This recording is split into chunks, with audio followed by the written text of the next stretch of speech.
ఇక్కడ మీకు ఒకటి నేను సాదృశ్య రూపకంగా ఒకటి చూపించాలనుకుంటున్నాను. మనం గొప్పలు చెప్పుకునే కొన్ని విషయాలేంటి? నువ్వు ఇక్కడికి వచ్చి నుంచోగలవా వాళ్ళ వైపు తిరిగి? మనలో అనేక మంది గొప్పలు పోయేది ఏంటంటే పైకి పైకి. ధనం. ఆ మైక్ ఏది?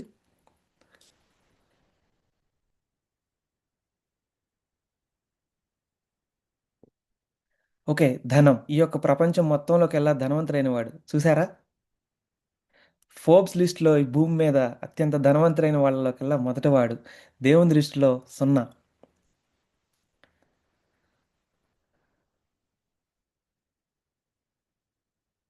ఓకే. ఇంకా మనం గొప్పలు చెప్పుకునే ఇంకా కొన్ని విషయాలేంటి? మనం ఇంకొక సహోదరుని పిలుద్దాం. ఇక్కడ అందంగా కనబడుతున్న ఒక సహోదరుడు. మీరు చూడండి ఎంత అందంగా ఉన్నాడో.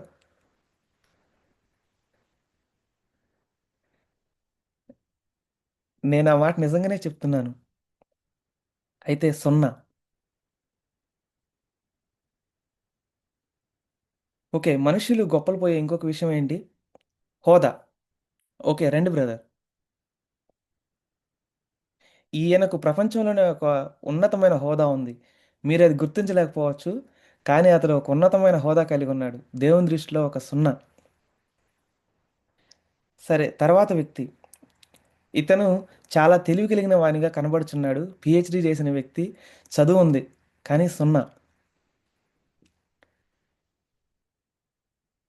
ఇంకొకళ్ళు ఇతను ఒక క్రీడాకారుడు. ఒలింపిక్స్‌లో ప్రతి పతకం గెలిచే వ్యక్తి.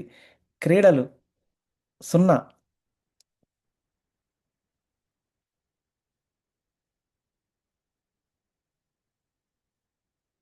ఈ మనిషి చాలా ప్రసిద్ధమైన వ్యక్తి. యవనస్తుల్లో, పెద్దవాళ్ళలో, ఆడపిల్లల్లో అందరిలోకెల్లా ప్రసిద్ధమైన వ్యక్తి. ప్రసిద్ధి సున్నా.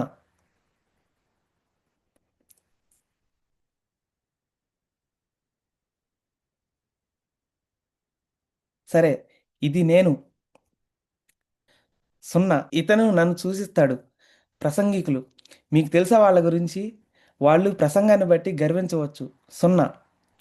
తర్వాత ఇంకా అలాంటివి 101 సంగతులు ఇంకా 10,00,000 ఉంటాయి. మీరు గొప్పలు పోయేవి. అవన్నీ కూడా సున్నా.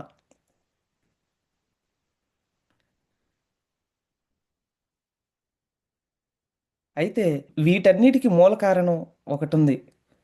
అది స్వయం. మీరు ఇక్కడ ఉన్న వాటినన్నిటిని జాగ్రత్తగా చదవండి. అవేంటో చూడండి. అయితే నెబుకద్నెజరు ఏమి అర్థం చేసుకున్నాడనేది. భూనివాసులందరూ ఆయన దృష్టికి ఎన్నెక్కకు రానివారు అని.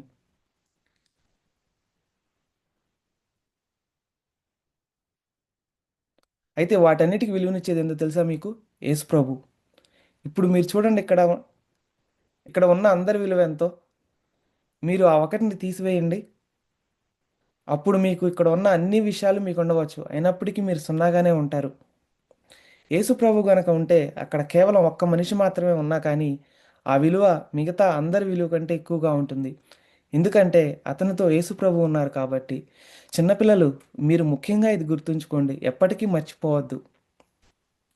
మీరు ఇంకొకళ్ళతో సహవాసంలోకి వస్తే అప్పుడు 10 కాస్త 100 అవుతుంది.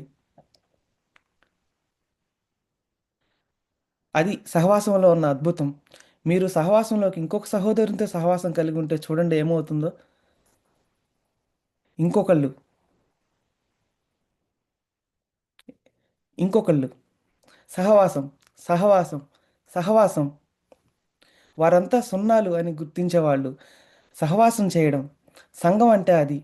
క్రీస్తు శరీరం అంటే అది. మీరు కూడా క్రీస్తు సంఘంలో ఒక సభ్యునిగా ఉండవచ్చు. ఒక ప్రత్యేకమైన పని కలిగిన సభ్యునిగా ఉండవచ్చు. మీరు కూడా నెబుకద్నెజరులాగా, పౌలులాగా మీరు కూడా ఒక సున్నాని గుర్తిస్తే మీ మనసుల్లో ఎప్పటికీ ఇది నాటుకొని పోవాలి అని నేను ఆశిస్తున్నాను. మీరు ఒక క్షణం మిమ్మల్ని మీరు హెచ్చించుకునే ఆలోచనలో పడిపోతే మీకు తెలుసు ఏం జరుగుతుందో. మళ్ళీ మొదటికి వచ్చి మీరు సున్నా అయిపోతారు.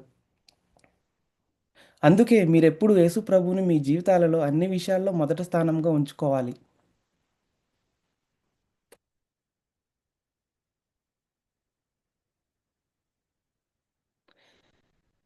మీ అందరికీ ధన్యవాదాలు. సహోదరులారా, సున్నాలైన మీ అందరికీ ధన్యవాదాలు.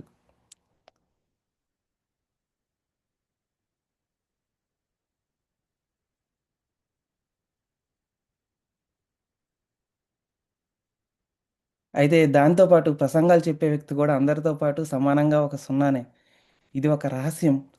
సహోదరి సహోదరులారా, అందుకే యేసు ప్రభు తన తండ్రిని సంతోషపెట్టగలిగారు.